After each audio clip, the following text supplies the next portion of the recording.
was a massive fan of the books, and I'd read, I think, the first and the second.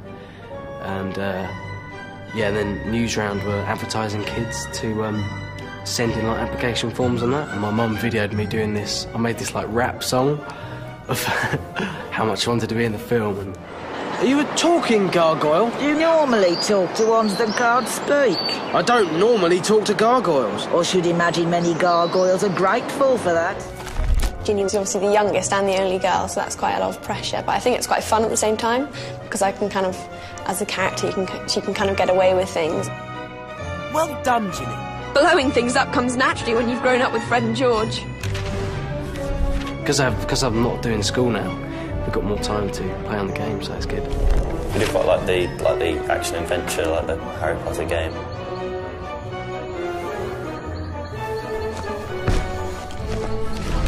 Completely exceeded all of my expectations of quite what a video game could achieve in terms of realness.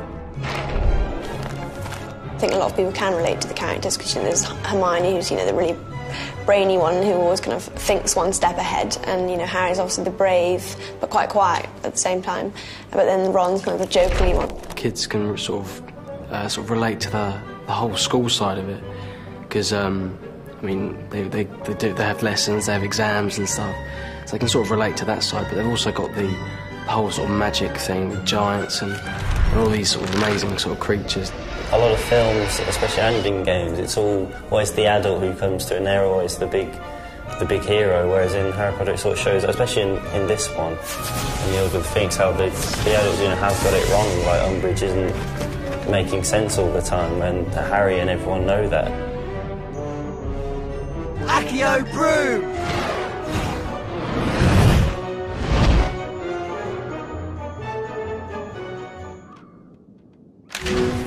One of the other important things for us on this game was also to bring our characters to life and to bring them a lot closer to the film and to the actors that people know. This time we really, really want people to feel like they're looking at the film characters in the game. And so we've gone through with the actors and done head scans of all the actors to incorporate them into the game.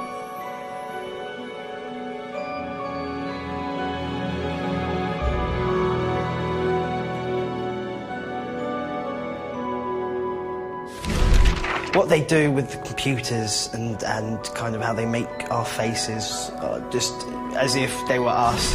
It was weird, when we first saw them. It's I don't know, it's a thing for I think every lad to have their face on a game, and to be in it is fantastic. And it looks really lifelike. We wanted the students to sound like the people you hear in the film, so where better to go than the actual actors themselves. And as you walk around the castle, hearing Fred and George calling out to you, and it being James and Oliver Phelps. Try this little spell, and one from me too. Incendio! Loco Mortimort! Don't kill Cedric, boo-hoo! Oh, I think Potter's gonna cry. Push off, Potter. Got your bed booked in the hospital, wing. Loser! There was a lot of giggles, and it was very hard to keep a straight face.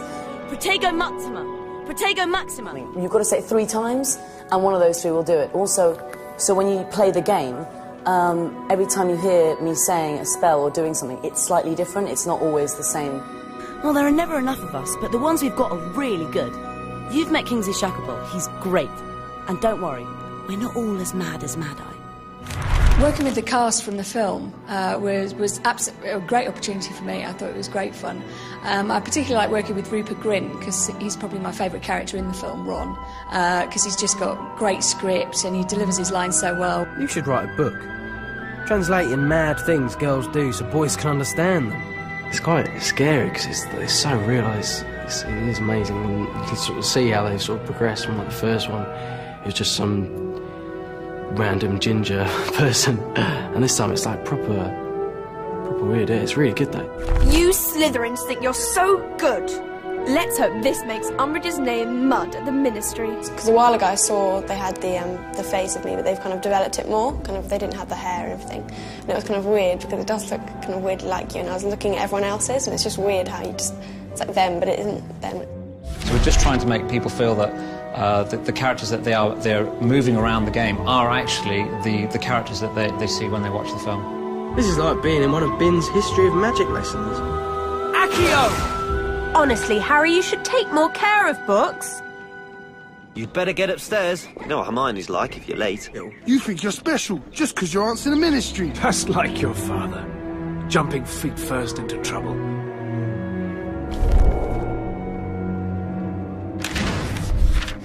You're for it now, Potter. I initially auditioned for Harry and Ron, just because obviously they were the main parts at the time, and eventually went for Draco, and succeeded in getting it. Potter took his time getting here. What are you going to do without your pet teacher, Potter? I do enjoy playing the baddie. He's just a bit more, well, fun, really, put it in a nutshell. What do you want, Malfoy? Professor Snape wants to see you in his office. He says it's time for your remedial potions lesson. You think you're so good. Useless loser. Take this, Potter. We'll show you. Oh, look. They've come to save their little friend. Come on then, Potter.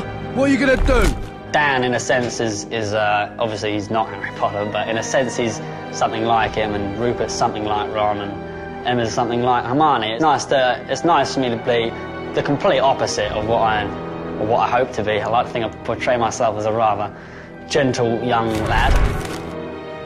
You're gonna lose, mudblood lovers. There's something nice about hating the villain. I suppose the more hate I would get from a child, as in the more you're evil, the better I've done my job.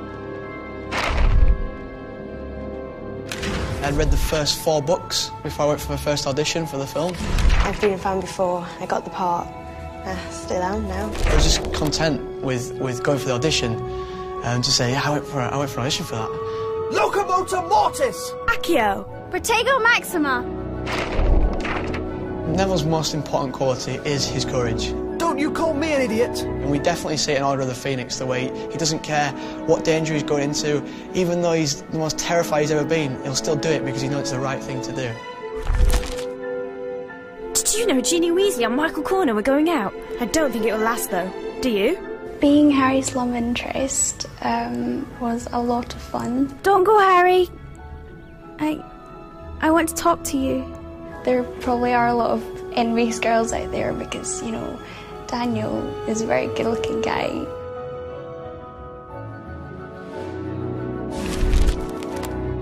There's one thing that Harry Potter and the Order of the Phoenix really brings forward is just how difficult it is being a kid that age at school.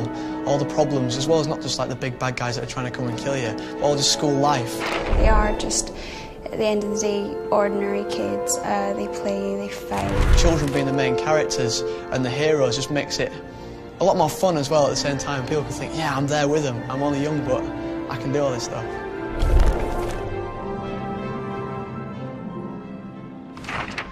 When we went to create Hogwarts for Order of the Phoenix this year, we really took ourselves back to basics. We looked at what we'd built in the other games, looked at how that sort of fitted, how that didn't. When we began, we took the blueprints of Hogwarts, we took the notes we had from Joanne Rowling, and we took all the notes we'd taken from the books, and we tried to sort of bring all those together to understand how Hogwarts fitted together. It's amazing, there's so much, detail that goes into all the games. And because they had like hundreds of computers, it's quite like the art department in the studios for Harry Potter, and all the concept drawings and how much, detail they have to go behind, before it to get to the actual finishing product. So with the sound effects, we're really able to bring Hogwarts to life.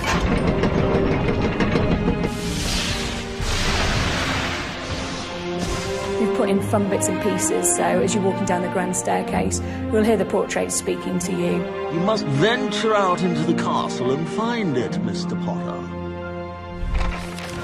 The game looks amazing, but the building particularly, it's incredible.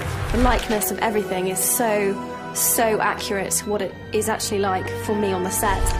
The Gryffindor common room is just very detailed, and it just looks exactly like the actual Gryffindor common room in the films, with the big tapestries up and all the portraits and the tiniest little details like the stack of books on the table.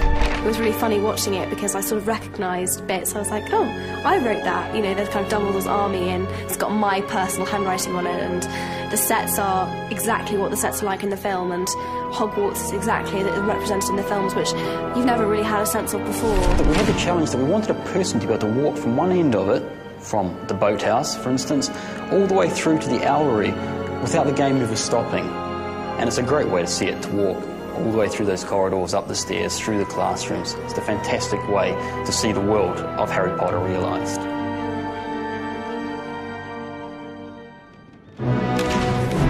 The music this year is even more exciting than normal because we've managed to license the Hedwig's theme from the film, which everybody associates as being the music to Harry Potter.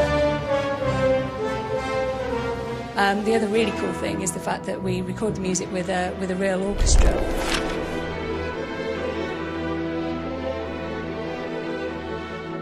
Audio can actually bring the fiction to life. So quite often we don't need to have the visuals to actually bring extra elements of the fiction to the game. Is when you go down to the dungeons where Slytherin hang out, even though you might not see howlers go off, you can hear them in the distance. One of the things we're trying to do this year is actually get close to the movie, and obviously one of the key things to do would be to actually use the movie cast. So we've tried to get in as many of the kids as possible, and we've actually got 22 characters from the film actually voicing their own parts in this game. Two of the major ones include Rupert Grint, who plays Ron, and Ralph Fiennes, who plays Lord Voldemort. This book's really useful. You're going to make us take it back, Hermione? That little snot rag is trying to jinx us. Then let's show him how it's really done. Shh. Meeting's finished. Quick, get to bed before Mum catches us. Hope our side's got it. Whatever it is. Yeah. Harry Potter, the boy who stopped the Dark Lord. Creature wonders how he did it. Bet you wouldn't mind hiding that scar sometimes, eh? You'll have to learn the hard way, I'm afraid. Metamorph magi are really rare. They're born, not made. Oh, you're going to fight us, are you? You should run off! I will kill you now, old man. FMVworld.com, home of full motion video games.